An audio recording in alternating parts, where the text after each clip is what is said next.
అత్యంత అధునాతనమైన మరియు వేగవంతమైన రోబోటిక్ లేజర్ విజన్ కరెక్షన్ కేవలం 6 సెకన్లలోనే. సంప్రదించండి Ramesh LASIK and laser centre.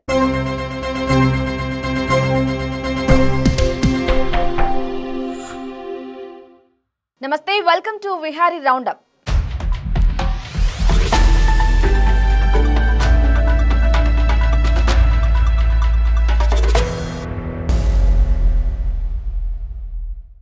ప్రపంచంలో అత్యధికంగా టెలికాం వినియోగదారులున్న దేశంగా చైనా ఉండగా ఆ తరువాతి స్థానంలో ఇండియా ఉంది. ఏ మొబైల్ వినియోగదారుడైనా ఈ టెలికాం వ్యవస్థకి అలవాటు పడాల్సిందే. అయితే ప్రస్తుతం కోట్లలో వినియోగదారులున్న టెలికాం సంస్థలైన జియో, ఎయిర్టెల్కి టెలికాం రంగంలో గట్టి పోటీ రానుంది. ప్రపంచ కుబేరుల్లో ఒకరైన ప్రముఖ పారిశ్రామికవేత్త ఎలాన్ మస్క్ భారత మార్కెట్పై గురిపెట్టారు. ఇందులో భాగంగానే భారత్లో త్వరలో టెలికాం రంగంలోకి అడుగుపెట్టనున్నారు. ప్రస్తుతం టెలికమ్యూనికేషన్ రంగంలో దిగ్గజాలుగా ఉన్న రిలయన్స్ జియో, ఎయిర్టెల్ సంస్థలకు పోటీగా ఎలాన్ మస్క్ స్టార్లింక్ ను తీసుకొస్తున్నారు. శాటిలైట్ ఇంటర్నెట్ కంపెనీగా ఈ స్టార్లింక్ రూపొందించబడింది. మొదటగా స్టార్లింక్ పైన నియంత్రణ తనిఖీలు, పరీక్షలను క్లియర్ చేసిన అనంతరం భారత్లో ప్రవేశపెట్టడానికి లైసెన్స్ పొందుతుందని అధికారులు చెప్తున్నారు. ఇందుకు గాను డిఓటి ద్వారా letter of intent telecom secretary Neeraj Mittal, communications మంత్రి అశ్విని వైష్ణవ్ వారి ఆమోదం కోసం పంపుతారు.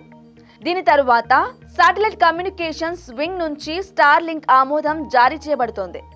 అయితే గతంలో స్టార్లింక్ శాటిలైట్ సర్వీసెస్ లైసెన్స్ ద్వారా తన గ్లోబల్ మొబైల్ పర్సనల్ కమ్యూనికేషన్ కోసం దరఖాస్తు చేసుకుంది.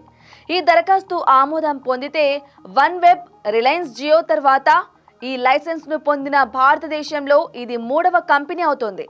ఈ స్టార్లింక్ సాధారణంగా 25 నుంచి 220 MBPS వరకు డౌన్లోడ్ వేగాన్ని అందిస్తోంది. అయితే అప్లోడ్ వేగం సాధారణంగా 5 నుంచి 20 MBPS వరకు ఉంటుంది. స్టార్లింక్ వెబ్సైట్ ప్రకారం మారుమూల గ్రామాల్లోకి తీసుకెళ్లడానికి స్టార్లింక్ శాటిలైట్ ఆధారిత ఇంటర్నెట్ ప్రొవైడర్ 5G కాకుండా 4G వేగాన్ని అందించే విధంగా కసరత్తు చేస్తున్నారు ఎలాన్ మస్క్. భారతదేశంలో అత్యున్నత పురస్కారం భారతరత్న పురస్కారం 1954లో భారత మొదటి రాష్ట్రపతి డాక్టర్ రాజేంద్ర ప్రసాద్ చేత ప్రారంభించబడింది. ఈ పౌర పురస్కారం కళ, సాహిత్య, విజ్ఞాన, క్రీడా రంగాలలో అత్యుత్తమ కృషికి ప్రదానం చేస్తారు. అలాగే భారతరత్న పురస్కారం అత్యున్నత స్థాయిలో చేసిన సేవకు గుర్తింపుగా జాతి, వృత్తి, స్థాయి, లింగ భేదాలను పాటించకుండా ప్రదానం చేయబడుతోంది. ఇప్పటి వరకు 48 ప్రముఖులు ఈ అవార్డును అందుకున్నారు. వీరిలో 2 విదేశీయులు కూడా ఉన్నారు. వారే ఖాన్ అబ్దుల్ గఫార్ ఖాన్, నెల్సన్ మండేలా. వ్యవస్థకి చేసిన కృషికి గాను ఇచ్చే ఈ పురస్కారాన్ని ఈ ఏడాది బీహార్ మాజీ సీఎంకి ప్రకటించింది భారత ప్రభుత్వం.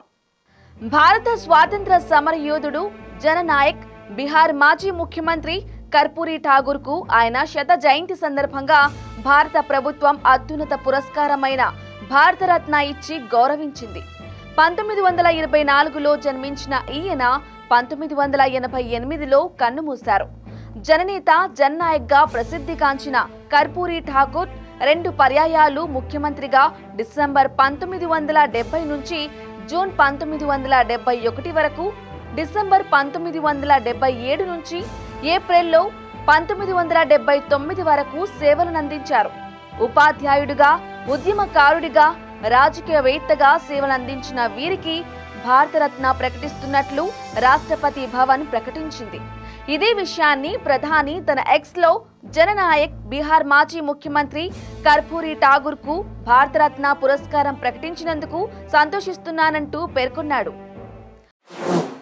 ఆంధ్రప్రదేశ్ పిసిసి అధ్యక్షురాలిగా ఇటీవల బాధ్యతలు స్వీకరించిన వైఎస్ షర్మిల జిల్లాలో పర్యటనలో దూసుకుపోతున్నారు. ఇందులో భాగంగానే ఏపీ సీఎం జగన్ పై ఫైర్ అయ్యారు. ఏపీ ప్రజలు బీజేపీని తిరస్కరించినా సీఎం జగన్ మాత్రం ఆ పార్టీకి ఊడిగం చేస్తున్నారని విమర్శించారు. షర్మిల జిల్లాల పర్యటనలో భాగంగా శ్రీకాకుళం జిల్లా ఇచ్చాపురంలో వైఎస్ఆర్ పాదయాత్ర ముగింపు సందర్భంగా ఏర్పాటు చేసిన ప్రజా ప్రస్థాన జ్ఞాపిక స్తూపాన్ని షర్మిల మంగళవారం సందర్శించారు. నా ఏపీ రాజకీయ ప్రస్థానం వైఎస్ పాదయాత్ర ముగింపు దగ్గర నుంచి ప్రారంభిస్తున్నారు. రాజన్న బిడ్డను ఆశీర్వదించండి. రాజన్న పాదయాత్ర నుంచి పుట్టినవే ఆరోగ్యశ్రీ, ఫీజు రియంబర్స్మెంట్. రాజశేఖర రెడ్డి బిడ్డగా పేదల పక్షాన నిలబడటానికి వచ్చానని ఏపీ కాంగ్రెస్ అధ్యక్షురాలు షర్మిల పేర్కొన్నారు.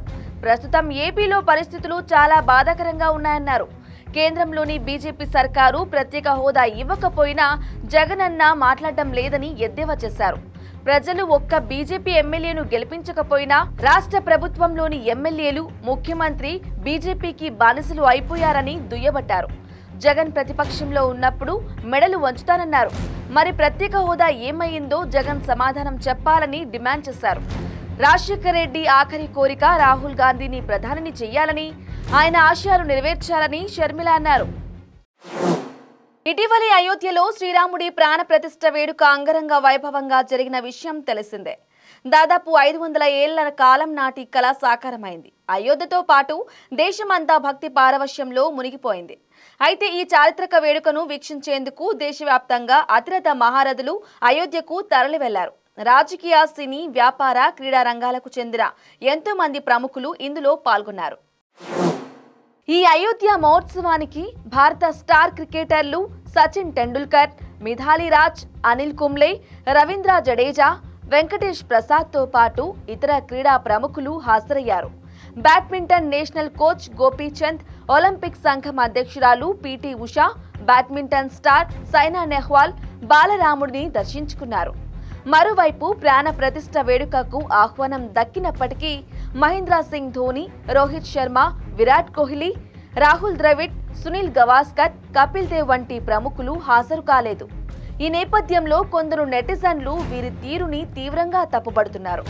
ముఖ్యంగా ధోనీకి ప్రైవేట్ పార్టీలకు, యాడ్ షూటింగ్లకు వెళ్లడానికి సమయం ఉంటుందని, కానీ చారిత్రక వేడుకకి హాజరు కావటానికి తీరిక లేదని ట్రోల్ చేస్తున్నారు. అయితే ఇటీవల ధోని ఓ పార్టీలో హుక్కా తాగిన వీడియో వైరల్ గా మారిన విషయం తెలిసిందే. దాన్ని ట్యాగ్ చేస్తూ ధోని తలుచుకుంటే దమ్ము కొట్టేలోపు అయోధ్యకు రావచ్చని, ఉద్దేశపూర్వకంగానే రాలేదని నెగిటివ్ గా పోస్టులు పెడుతున్నారు. అంతర్జాతీయ క్రికెట్ కు గుడ్ బై పలికిన 42 ఏళ్ల ధోని ప్రస్తుతం ఐపీఎల్లో మాత్రమే ఆడుతున్నాడు. చైనాలో పెను భూకంపం సంభవించింది. చైనాలోని దక్షిణ ప్రాంతంలోని గ్లిన్జియాంగ్ రీజియన్లో వచ్చిన భూకంప తీవ్రతకు ఈ ప్రాంతంలో విద్యుత్ సరఫరా వ్యవస్థ ధ్వంసమైంది. దీంతో రైలు రాకపోకలు స్తంభించిపోయాయి. కొన్ని భవనాలు బీటలు వారినట్లు చైనా అధికారిక న్యూస్ ఏజెన్సీ తెలిపింది. చైనా కాలమానం ప్రకారం అర్ధరాత్రి దాటిన తరువాత 2 గంటల 9 నిమిషాలకు చైనా దక్షిణ ప్రాంతంలోని గ్లిన్జియాంగ్ రీజియన్లో భూకంపం సంభవించింది. దీని తీవ్రత రిక్టర్ స్కేలుపై 7.1గా నమోదైంది. ఆక్సు ప్రీ ప్రెజర్ రీజియన్ ఉషి కంట్రీలోని భూమి ప్రకంపించినట్లు చైనా భూకంపాల నెట్వర్క్ సెంటర్ తెలిపింది. కిర్గిజిస్తాన్ సరిహద్దులకు ఆనుకుని ఉంటుంది గ్లిన్జియాంగ్ రీజియన్. ఉపరితలం నుంచి 80 కిలోమీటర్ల లోతున టెక్టానిక్ ప్లేట్లు చోటు చేసుకున్న పెను కదలికల వల్ల ఈ ఘటన సంభవించినట్లు నెట్వర్క్ సెంటర్ వివరించింది.